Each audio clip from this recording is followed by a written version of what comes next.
नमस्कार दोस्तों, मैं विशाल कुमार तूफानी अपने YouTube चैनल विशाल कुमार तूफानी में आपका स्वागत करता हूं और आज मैं आपको अंधविश्वास के बारे में बताने वाला हूं।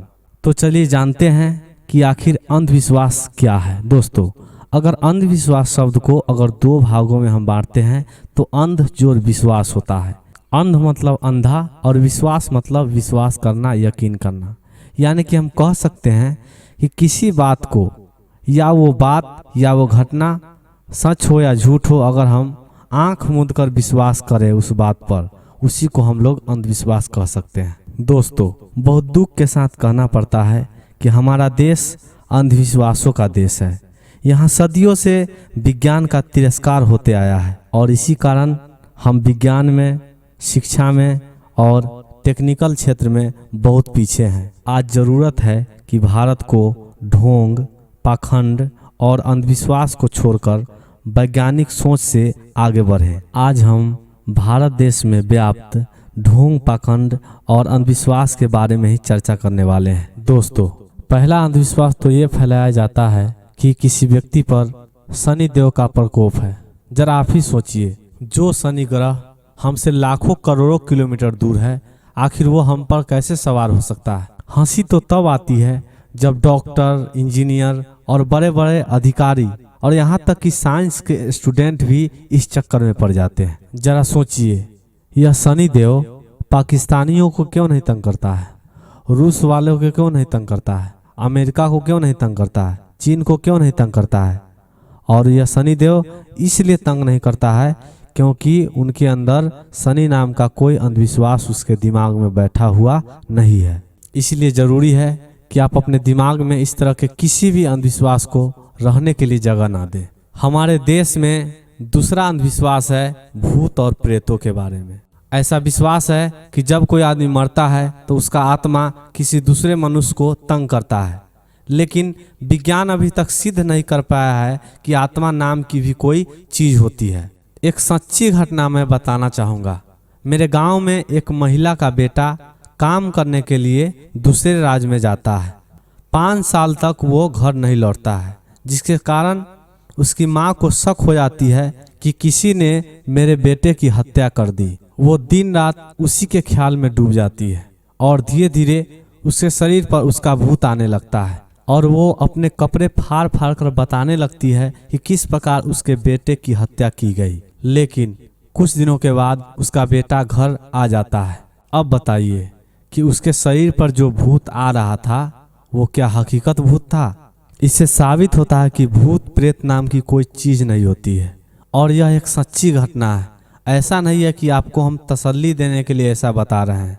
अगर आपको विश्वास नहीं है तो आप हमारे गांव आएँ, हम वैसे व्यक्ति से आपको मिलवा देंगे।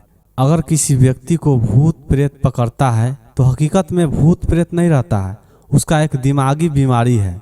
ऐसे लोगों को मनोचिकित्सक से इलाज करवाना चाहिए, ना कि पाखंडी बाबा या ओझा गुनी के पास जाना चाहिए। जरा सोचिए, अगर ये ओझा गुनी या पाखंडी बाबा इतने काम के होते तो डॉक्टर के बहाली के साथ ही इनका भी बहाली सरकार निकालता, लेकिन ऐसा कुछ भी नहीं है। तीसरा अंधविश्वास आता है साधु महात्मा और ज्योतिष के द्वारा फैलाए गए, जो गांव-गांव में हाथ देखकर बताते चलते हैं कि तुम्हारा भविष्य क्या है, लेकिन वो अपना भविष्य खुद नहीं जानते।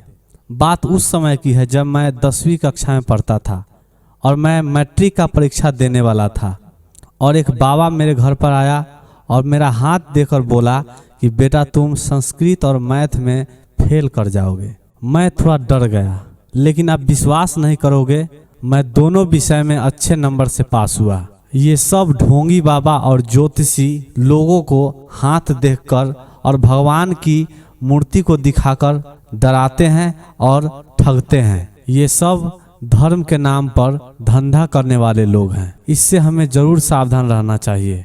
चौथा अंधविश्वास आता है बिल्ली का रास्ता काटना। कोई भी व्यक्ति कोई काम से अगर घर से बाहर जाता है, रास्ते में अगर बिल्ली उसके रास्ते को काट देती है तो वह अशुभ मानता है। जरा आप ही सोचिए, एक छोटी सी बिल्ली कोई व्यक्ति का जतरा कैसे खराब कर सकता है। और हंसी तब आती है जब पढ़े लिखे लोग भी ऐसे ढोंग, पाखंड और अंधविश्वास के चक्कर में पड़ जाते हैं।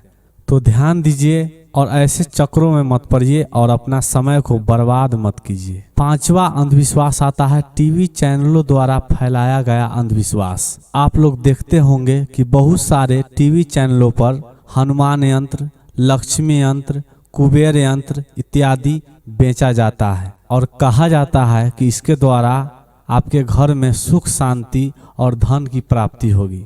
अच्छा, आप लोग एक बात बताइएगा कि हमारे देश में हजारों किसान रोज रोज आत्महत्या कर रहे हैं, महिला और लड़कियों की बलात्कार हो रही है, बच्चे भूखमरी और कुपोषण के कारण मर रहे हैं, लाखों युवा बेरोजगार हैं। तब ये टीवी चैनल वाले इस देश के सभी समस्या को क्यों नहीं ठीक कर देते? ये इसलिए ठीक नहीं करते हैं कि इनका दिया हुआ हनुमान यंत्र, कुबेर यंत्र, लक्ष्मी यंत्र में कोई शक्ति नहीं है। अगर यही यंत्र ये टीवी चैनल वाले अगर जापान में बेचेंगे, रूस में बेचेंगे, चीन में बेचेंगे तो इनको जूते खानी पड़ेगी। ये सब धंधे वाले लोग हैं। छठा अंधविश्वास आता है सोशल मीडिया द्वारा फैलाया गया अंधविश्वास। दोस्तों, आप लोग देखते होंगे कि यूट्यूब पर, फेसबुक पर, व्हाट्सएप पर कोई फोटो भेजता है, कोई वीडियो भेजता है, बोलता है कि इसको 10 लोगों तक फॉरवर्ड करो नहीं तो आपका बुरा होगा। आप ही लोग बताइए कि किसी वीडियो या फोटो को अगर हम शेयर नहीं करें या फॉरवर्ड नहीं करें तो बुरा कैसे हो सकता है। और इस तरह के बहुत सारे बेवकूफ़ वाली बात जो इस तरह के सोशल मीडिया पर दिखाया जाता है, भेजा जाता है। तो ऐसे लोगों से मेरा हाथ जोड़कर नम्र निवेदन है कि समाज के बीच में आप जो अंधविश्वास फैला रहे हैं, इससे आपको कुछ मिलने वाला नहीं है और लोगों को आप गुमराह कर रहे हैं, एक दूसरे को लड़ा रहे हैं और समय नष्ट कर रहे हैं। और दोस्तों, अंत में मैं यही कहना चाहूँगा कि जो देश विकसित है, जहाँ कोई चीज़ का कमी नहीं है, वहाँ ये सब तरह के कोई अंधविश्वास नहीं चलता है। जो गरीब है, जहाँ के लोग बेरोजगार है, भूखमरी है, कुपोषण के शिकार है, वहीं पर इस तरह के अंधविश्वास वाली बात चलता है। हमें अंधविश्वास नहीं, विज्ञान के पीछे पड़ना चाहिए, क्योंकि विज्ञान ने ही हमको सब कुछ दिया है। आज जो हम मोबाइल फ़ोन यूज कर रहे हैं, टीवी यूज कर रहे हैं, इंटरनेट यूज कर रहे हैं, ये विज्ञान का ही देन है। हमें विश्वास है कि ये वीडियो आप लोगों को ज़रूर अच्छा लगा होगा। अगर अच्छा लगा होगा तो लाइक शेयर ज़रूर करें और कमेंट भी करें और इस चैनल को सब्सक्राइब करना ना भूलें। फिर मिलते हैं अगले वीडियो के साथ। थैंक यू, नमस्कार, जय भीम।